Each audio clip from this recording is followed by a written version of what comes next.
आज इथे आपण मस्त असा पनीर मशरूम मसाला बघणार आहोत। ढाबा स्टाईल म्हणा किंवा रेस्टॉरंट स्टाईल म्हणा, अगदी बॅचलरही करतील इतकी सोपी रेसिपी आहे आणि घरच्याच साहित्यात होणारी ही आपली रेसिपी आहे। त्यामुळे व्हिडिओ नक्की शेवटपर्यंत बघा। नमस्कार, मराठी सुगरणमध्ये आपलं खूप खूप मनापासून स्वागत आहे। तर चला तर आपण पटकन रेसिपीला सुरुवात करूया। 200 ग्रॅम इथे आपण मशरूम घेतला आहे। मशरूमचे मी 2 तुकडे करून घेतले आहे। मीडियम आकाराचे मशरूम होते। इथे मी पाव किलो पनीर घेतला आहे 250 ग्रॅम। इथे एक मोठा चिरलेला कांदा घेतला आहे, 2 हिरव्या मिरच्या घेतल्या आहे आणि 1 चमचा अद्रक लसूण पेस्ट घेतली आहे। 2 इथे मीडियम आकाराच्या उकडलेल्या कांद्याची पेस्ट घेतली आहे आणि इथे 2 मी टोमॅटोची पेस्ट घेतली आहे आणि इथे काजू आणि दह्याची मी पेस्ट घेतली आहे।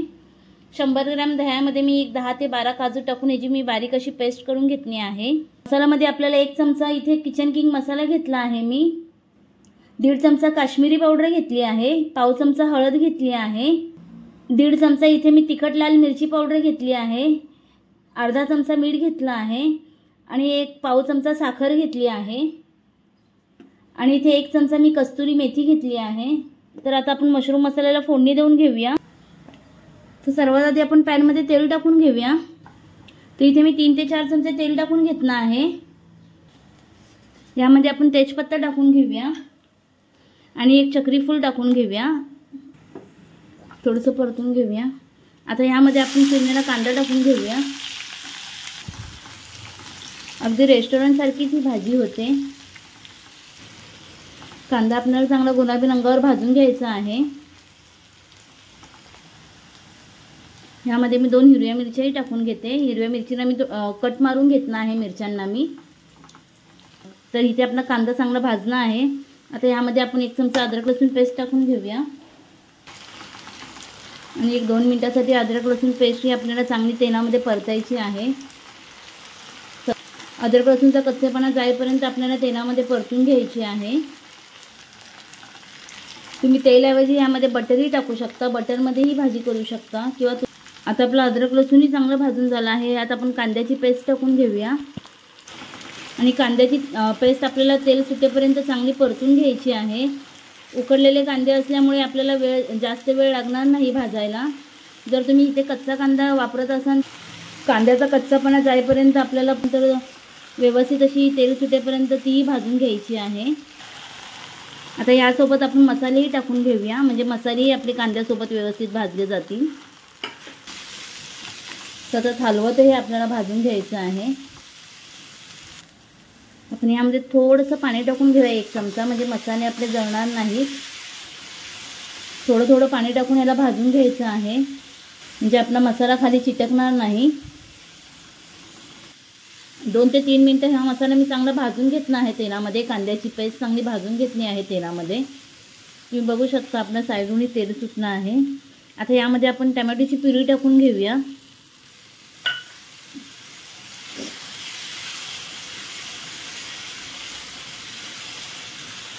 कोणतेही वाटण तेलामध्ये चांगलं भाजून घेतल्यावर भाजीची चव चांगली येते। त्यामुळे वाटण भाजताना व्यवस्थित असं भाजून घ्यायचं आहे।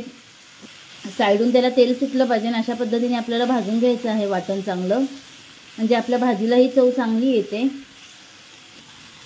2 चमचे आपण यात पाणी टाकून घेतलं आहे। आता गॅसची फ्लेम आपल्याला लो करायची आहे। लो फ्लेमवर ह्याला 5 मिनिटांसाठी झाकण लावून मसाला चांगला शिजू द्यायचा आहे तेलामध्ये। तुम्ही बघू शकता मसाला चांगला व्यवस्थित भाजून झाला आहे। यामध्ये आता आपण कस्तुरी मेथी टाकून घेऊया।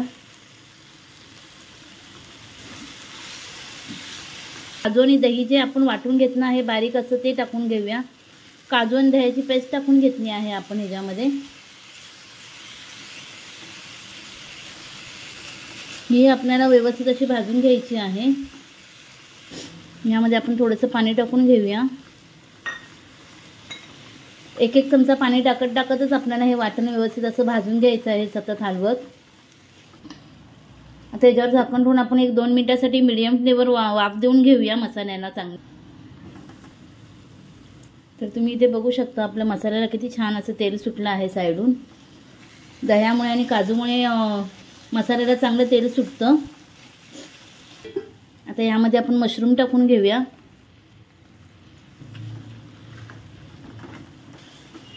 1-2 मिनिटासाठी मशरूम आपण मसाल्यात चांगले परतून घेऊया। अगदी पटकन ही भाजी होते, कारण आपलं मशरूमही पटकन शिजतं आणि पनीरही पटकन शिजतं, त्यामुळे भाजीला वेळ लागत नाही। आपल्याला वेळ लागतो तो फक्त मसाला भाजण्यासाठी, कारण जेवढा तुम्ही मसाला चांगला भाजणार तेवढी तुमची भाजीला टेस्ट चांगली येणार। अगदी बॅचलरही सहज करू शकतील, एवढी सोपी ही रेसिपी आहे। आता यामध्ये आपण पनीरचे तुकडेही टाकून घेऊया। तर गार्निशिंगसाठी इथे 4 मी पनीरचे तुकडे ठेवणे आहेत।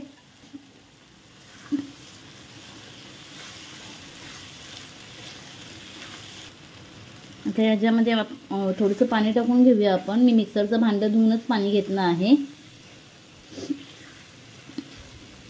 तुम्हाला भाजी किती घट्ट किंवा पातळ हवी त्या हिशोबाने तुम्ही पाणी टाका। गॅसची फ्लेम लो करून घ्यायची आहे आणि एक 10 मिनिटासाठी या भाजीला चांगलं शिजवून घ्यायचं आहे आपल्याला। तर इथे आपण 10 मिनिटं शिजवून घेतलं आहे चांगलं तेलामध्ये, तुम्ही बघू शकता। तर आता आपण गॅसची फ्लेम बंद करून घेऊया आणि इथे आपण कोथिंबीर टाकून घेऊया। पनीर मशरूम तयार आहे। आता आपण सर्व करायला घेऊया। तर आता आपण गार्निशिंग करून घेऊया। तर ह्यामध्ये जे आपले पनीरचे तुकडे आपण ठेवले होते ते किसून घालूया। दिसेन रेस्टॉरंट सारखी दिसेन भाजी। यावर थोडीशी कोथिंबीर टाकून घेऊया। तर मस्त इथे असा गरमागरम आपला पनीर मशरूम मसाला तयार झाला आहे। तुम्ही नक्की करून बघा। तर तुम्हाला माझी रेसिपी कशी वाटली, आवडल्यास लाईक आणि शेअर करा आणि अशाच नवीन रेसिपी बघण्यासाठी मराठी सुगरणला सबस्क्राईब करायला विसरू नका। अशाच एक नवीन व्हिडिओसहित पुन्हा आपण भेटू। तोपर्यंत धन्यवाद।